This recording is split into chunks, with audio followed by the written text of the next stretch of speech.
Yesterday I was doing 30 kg dips for 15 reps. That was my goal at least. And right now my strategy depends on achieving an absolute muscular failure in every single set. Obviously the form on the video on the last rep is fucking terrible, but I honestly think that if your warm-up is really good and you're working with relatively low weights, that's fine, that's completely fine.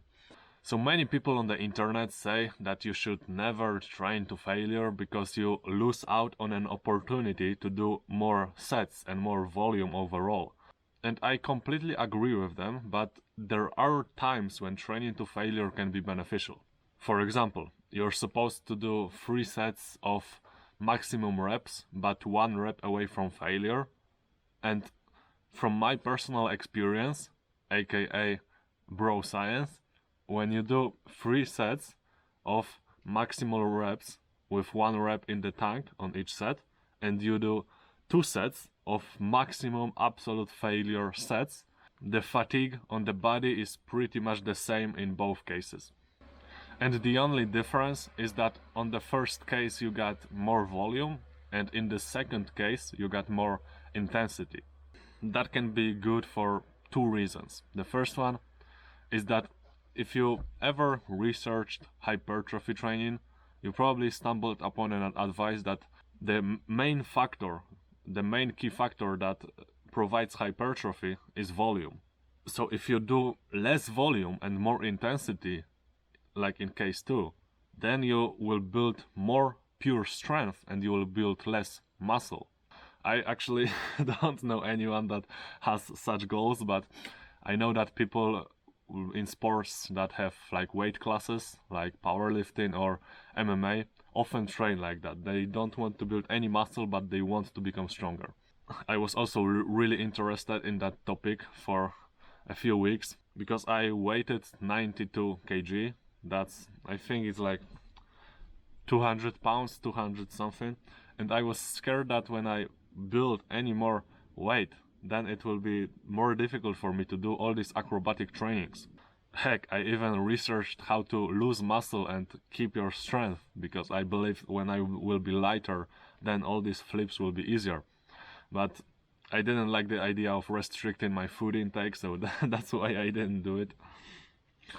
And surprise, surprise, right now I'm 95 kg, and yesterday I've done a flip that I never been able to do before. I didn't have enough like power, explosivity, and yesterday I did it like it wasn't really that hard. Also, if you look at some NFL players, some of these guys are like 350 pounds. They can jump higher than me, they can sprint faster than me, they have overall greater agility than me. Some of these guys are crazy. And the second benefit of training to failure is that it can simply save you some time. If you are ever interested in old school bodybuilding, you probably know the guy called Mike Mentzer.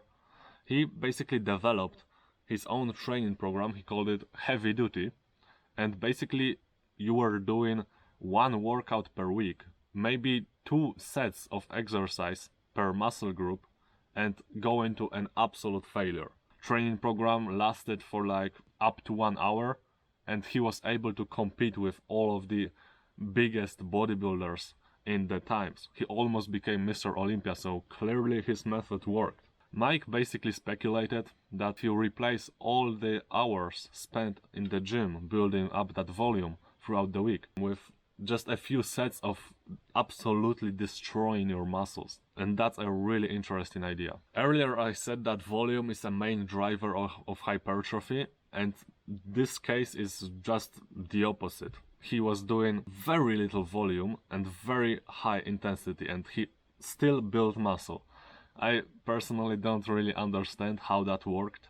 Maybe it works only for beginners and for people on steroids, because people on steroids have to train a bit differently than naturals, and also beginners just progress on every single training method. So if anyone has some knowledge on this program, I will be glad to read some comments about it. Or maybe someone tried the heavy duty program, I don't know. But yeah, I just wanted to point out that training to failure can have its benefits. It's not always that bad as people often say it is. Damn, I have to go to a barber, don't I? Shit, that English is fucking hard.